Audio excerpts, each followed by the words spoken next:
नमस्कार, मेरा नाम है संदीप गुसाई। आप रूरल टेल्स देख रहे हैं। रूरल टेल्स लगातार पूरे उत्तराखंड में जिन जिन क्षेत्रों में आपदा आ रही है, क्लाउड बर्स्ट हो रहा है, फ्लैश फ्लड यानी बाढ़ आ रही है, भू धसाव हो रहा है, उनकी लगातार अपडेट आपके बीच पहुंचा रहा है। हम कोशिश कर रहे हैं कि साइंटिफिक तरीके से जो चीज़ें हिमालय में, जो यहाँ की नदी घाटियों में चीज़ें सामने आ रही हैं पिछले कई सालों में, पुराना इतिहास क्या है, वर्तमान की स्थिति क्या है, वो आपके बीच रखें।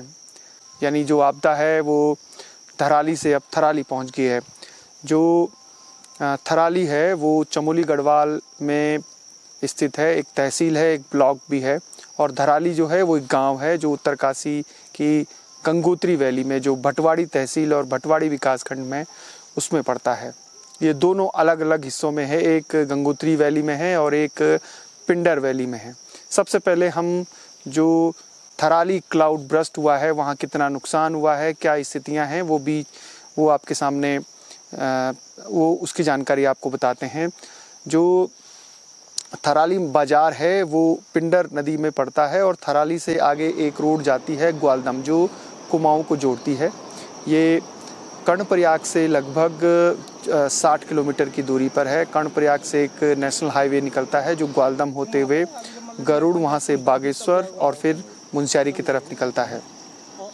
बीती रात को यानी 22 अगस्त की रात, देर रात को बहुत मूसलाधार बारिश हुई और सुबह भी उस इलाके में बहुत तेज़ बारिश हुई। और कई जगह पे जो बगड़ है, एक राड़ी बगड़ है जो थराली बाज़ार से थोड़ा सा आगे जो एक मोटर मार्ग जाता है, देवाल से फिर एक रोड कटती है आपकी पिंडर वैली की तरफ, कुछ गांव हैं, और एक रोड कटती है देवाल से वाण। ये पूरा इलाका जो नंदा देवी लोक जात और नंदा देवी राष्ट्रीय जो 12 साल में राज जात होती है, उस पूरा क्षेत्र है। और ये जो पट्टी है बधान पट्टी इसको कहा जाता है। बधान पट्टी में ये बादल फटा है। अभी तक सूचना है कि कुछ जान माल का नुकसान भी उस इलाके में हुआ है। एक युवती दबी है, ठीक थराली बाज़ार में एक मकान ध्वस्त हो गया, उसमें एक युवती दबी है। एक वृद्ध जो है वो चेपड़ियों, एक गांव है, वहाँ पर एक नाला है, चेपड़ियों गांव से होते हुए वो पिंडर नदी में बहता है, वहाँ पर वो मिसिंग बताया जा रहा है। वो जो पूरी रोड है उसमें जगह जगह रोड नीचे से पिंडर नदी उसको काटती है तो वो बाधित हुई है। ऊपर से जो बगड़ है वहाँ आसपास एक मींग बगड़ है वो आया है। तो जो थराली बाज़ार है उसकी जो पूरी लैंडस्केप है वो आपदाओं का गवाह रहा है। पुराना इतिहास अगर हम देखें तो थराली बाज़ार, थराली के आसपास के पुल, उससे छोटे छोटे जो झूला पुल हैं वो भी 2013 की आपदा में बहुत ज़्यादा क्षतिग्रस्त हुए थे। दरअसल पिंडर नदी बहती तो गढ़वाल क्षेत्र में है, लेकिन उसका जो क्षेत्र है जहाँ से वो निकलती है पिंडारी ग्लेशियर से, वो बागेश्वर के कपकोट क्षेत्र में है। कपकोट तहसील में, कपकोट जो विकास खंड है वहाँ से वो ओरिजिनेट होती है। और उस क्षेत्र में बड़े बड़े ग्लेशियर हैं, पिंडारी ग्लेशियर है, सुंदरडुंगा ग्लेशियर है, कफनी ग्लेशियर है, इस तरह की करीब हीरामणि ग्लेशियर है। करीब 5 से 6 ग्लेशियरों का वो पूरा क्षेत्र है और वो कुमाऊं का हिस्सा है। तो वहाँ से पिंडर निकलती है कुमाऊं क्षेत्र से और वो फिर गढ़वाल की तरफ बढ़ती है और ठीक कर्णप्रयाग में ये पिंडर नदी शामिल होती है अलकनंदा में। कर्णप्रयाग एक प्रमुख तीर्थ भी है और एक प्रमुख पड़ाव भी है पुराने यात्रा मार्ग में। और इस समय भी जो बद्रीनाथ की यात्रा होती है कर्णप्रयाग से आगे होकर जाती है। तो थराली बाज़ार में हर दूसरे साल में इस तरीके की तबाही आती है, क्योंकि उसके आसपास बहुत बड़े बड़े जो गाड़ गदेरे हैं वो उफान पर आते हैं और मलबा सड़कों पर घरों को तबाह करते हुए आगे निकल जाते हैं। अब थोड़ा सा हम इसकी जो हिमालय की जो ये खास बेल्ट है ये कितनी संवेदनशील है इसकी भी आपको जानकारी दे देते हैं। जो पूरी पिंडर वैली है, कर्णप्रयाग से जैसे जैसे हम आगे बढ़ते हैं और जो घाट का इलाका है, नंदाकिनी वैली है, नंदाकिनी और पिंडर वैली समानांतर एक बहती हैं। और ठीक जो नंदाकिनी है वो नंदप्रयाग में शामिल हो जाती है अलकनंदा में, और जो पिंडर नदी है वो बहते हुए ठीक कर्णप्रयाग में शामिल होती है। तो ये दोनों नदियाँ 2 घाटियों का निर्माण करती हैं और दोनों घाटियाँ जहाँ से इनकी नदियाँ निकलती हैं वो जो पूरा क्षेत्र है उसके ठीक पीछे एक हिमालय की बहुत बड़ा बैरियर है और उसके नीचे बहुत बड़ा डेंस फॉरेस्ट भी है। घाट की अगर बात करें तो घाट से आगे फिर सुतोल, कनोल और ये तमाम गांव हैं जो बिल्कुल तलहटी पर बसे हुए हैं नंदा घुंटी और त्रिशूल पर्वत की।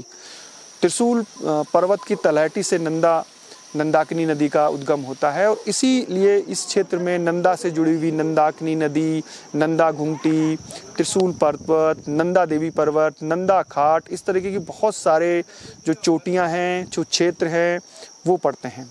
नंदाकिनी का जो पूरा इलाका है वो नंदाक पट्टी में आता है और फिर पिंडर वैली जहाँ थराली शुरू होती है, थराली से आगे पूरा वो बधाड़ पट्टी पड़ती है। दो अलग अलग वैलियाँ हैं लेकिन इनके आगे एक पूरा बैरियर है हिमालय का और जिसमें बहुत ऊंची चोटियां हैं, करीब जो 6000-7000 तक जाती हैं। और हिमालय में जब इस क्षेत्र में मानसून प्रवेश करता है तो वो रुकता है और नीचे उसके डेंस फॉरेस्ट है।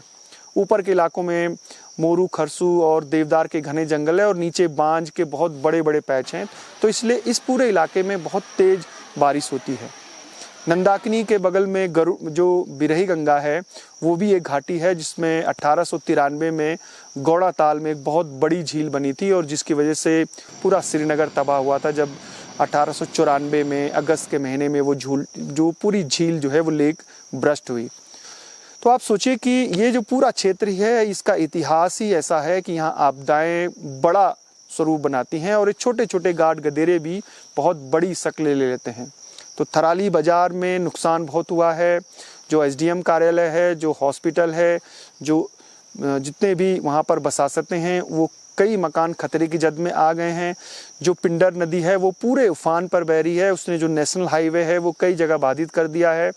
जो थराली से देवाल वाण मोटर मार्ग है वो भी कई जगह बाधित हुआ है और इतनी खौफनाक बारिश हुई है उस इलाके में कि रात भर बारिश होती रही, बिजली कड़कती रही, ऐसा लगा जैसे मकान वहाँ भूकंप किस तरह जिस तरीके से हिलते हैं उस तरीके का माहौल था।